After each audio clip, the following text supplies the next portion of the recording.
Locomotora de la serie 340, antigua serie 4000 de Renfe. Todavía se podían ver en Madrid-Atocha alguna de estas locomotoras que por desgracia sufrían muchas averías y fueron relegadas a algunos trenes de mercancías y algunos trenes de tipo ómnibus, sobre todo por la línea de Cuenca, y también por Cuenca algún tren de viajeros y por la línea Madrid-Barcelona algún tipo de tren de mercancías. La verdad es que los últimos años, estos años del ochenteros fueron el declive para las 4000.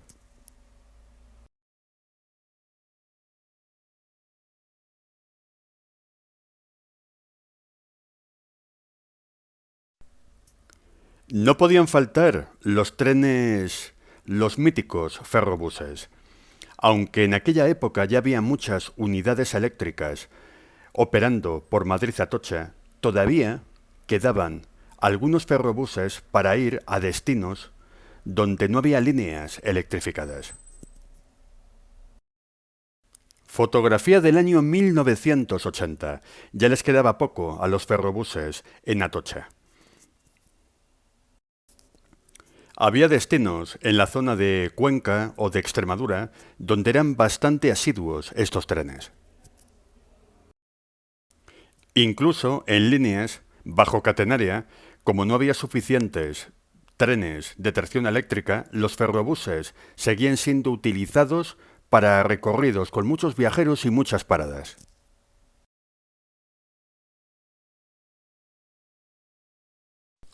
Seguimos en el año 1980.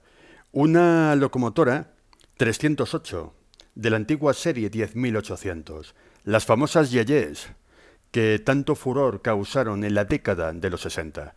Locomotoras que eran mixtas, valían para línea y valían también para maniobras, aunque en Atocha era más habitual verlas realizando maniobras, traslados y pequeños cortes de material.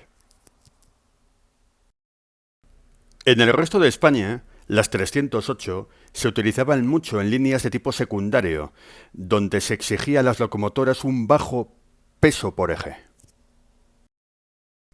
También en zonas con apartaderos y cargaderos industriales donde no había disponibles otro tipo de tractores de maniobras.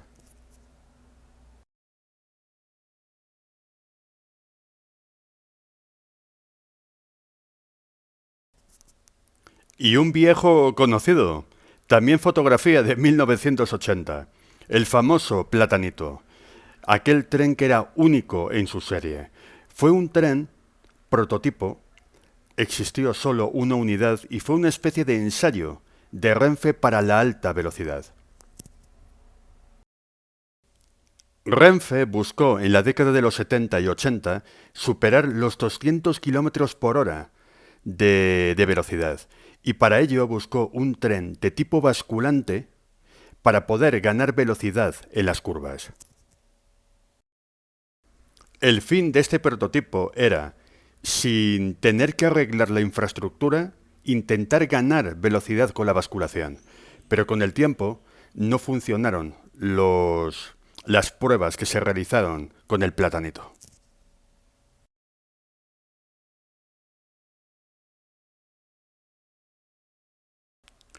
Una locomotora francesa de la serie 276, antigua 8600. La serie 8600 era idéntica a la 7600, pero tenía las mangueras en cada testero para el mando múltiple. Era la única diferencia, o prácticamente la única que tenían estas locomotoras. Fotografía del año 1982. En la década de los 70, las francesas eran las reinas indiscutibles de los expresos que iban hacia Andalucía, hacia Sevilla, Cádiz, Córdoba, Málaga y otros destinos del sur de España.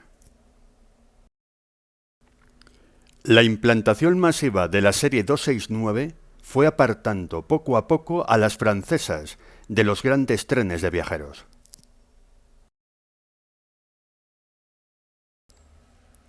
Antes de la llegada masiva de las unidades de la serie 440, A mediados y finales de la década de los 70, las unidades suizas eran las más abundantes para los servicios de cercanías con tracción eléctrica en Madrid. Aquí podemos ver la unidad 438-014, fotografiada en el año 1982.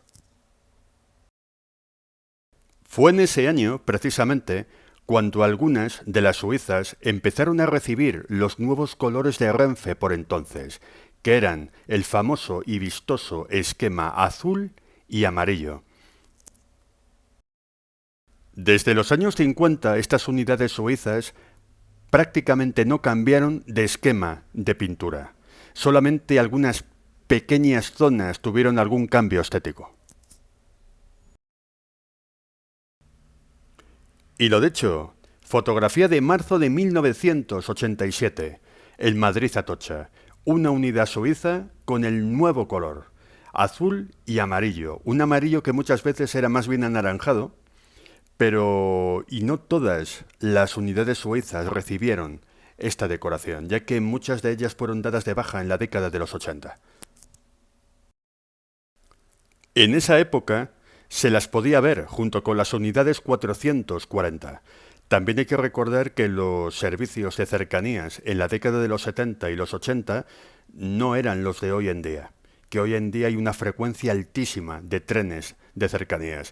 Era un modelo ligeramente diferente al de ahora. No había tantas frecuencias ni tantos trenes. Los años 80 fueron unos años de mucho colorido en Renfe. También las locomotoras japonesas, sobre todo las de las subseries que ya salieron de fábrica en la década de los 80, muchas salieron de fábrica con estos colores, con los colores 1000 rayas, un color muy atractivo, un esquema, una librea muy atractiva en azul y amarillo. Aquí vemos a la locomotora 259 dando tracción a un talgo pendular. Imagen del año 1986. Ya en aquella época se veía muy poco color como el que habíamos visto en la década de los 70. Cada vez había menos coches de viajeros en verde oliva y colores que eran muy habituales en esa época. Todo era colorido en Renfe en la década de los 80. Las locomotoras de la serie 269 en todas sus subseries, que fueron muchas, tuvieron infinidad de versiones a lo largo del tiempo. Y en esta época de magníficas locomotoras no podía faltar la serie 333 de Renfe, fotografía también de 1986. Las 333 ya llevaban bastante tiempo remolcando bastantes expresos y trenes de mercancías desde Madrid a la mitad sur y sobre todo el sureste español, donde había muchas líneas sin electrificar. Y también la zona de Algeciras, que al no estar electrificada dependía del puerto, del tráfico del puerto de Algeciras, de la tracción diésel para poder fletar los trenes. Una época de enorme variedad. En aquella época, ir a Madrid o a la mitad sur de España significaba ver todo tipo de locomotoras, diésel, eléctricas, unidades de tren, automotores, una diversidad de material que desgraciadamente hoy no puede verse. Un camello de la serie 593. La serie 593 se diferenciaba de la 592 en algunas dimensiones, ya que la caja no tiene la misma longitud, y también en el motor y en la transmisión, que es Fiat.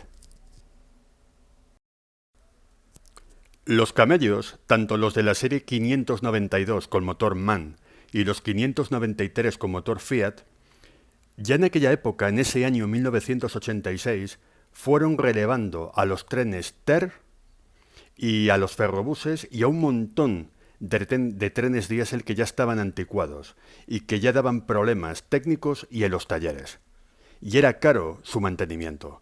Los camellos hicieron un relevo generacional bastante grande a los viejos automotores de otras décadas.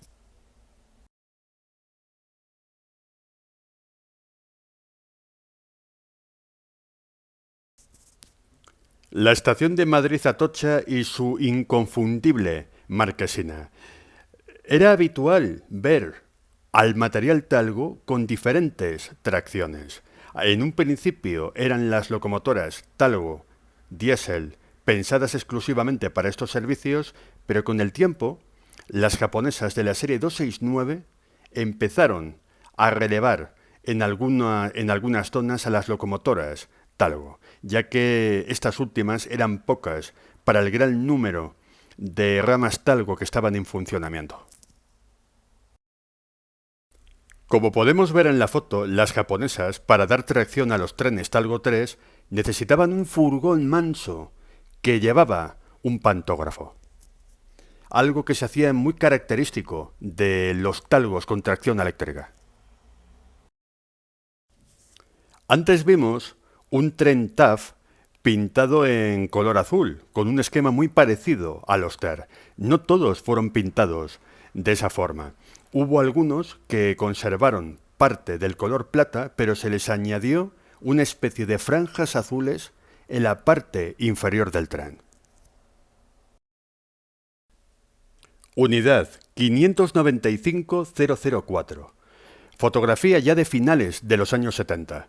Fue una época donde ya la mayoría de los trenes TAF realizaban servicios de tipo regional. Hacia el año 1980, prácticamente todos fueron dados de baja. Los trenes TAF en la década de los 50 fueron los primeros trenes de Renfe en equipar aire acondicionado, toda una novedad para la época. Además, el interiorismo, el confort y la tripulación de estos trenes sentó cátedra para los trenes de lujo que vinieron después. Hablando de trenes de lujo, aunque ya en los 80 los Talgo pendular ya funcionaban en bastantes líneas españolas, los Talgo 3 seguían dando un fantástico servicio al viajero. Los Talgo 3 tenían fama de trenes muy cómodos, bastante lujosos y con una excelente climatización. Fotografía de 1982. En esa época, los Talgo pendular ya estaban operando entre Madrid, La Coruña y Vigo vía Zamora, y poco a poco empezaron a extenderse a otros recorridos por toda España, quitando protagonismo a los Talgo 3. El mantenimiento de las locomotoras Talgo 352, 353 y 354 era de la propia marca, no estaba Renfe involucrada en el mantenimiento. Madrid-Atocha, al ser una estación de tipo término en aquellos tiempos, necesitaba de tractores de maniobras para poder retirar los trenes que llegaban, sobre todo los expresos, los Talgos y un montón de trenes en general. Y para eso eran imprescindibles las maniobras, para dejar las vías libres para los próximos trenes que tenían que salir. Aquí vemos un mítico tractor de la serie 303 que llegó a ser el más numeroso en la red de Renfe.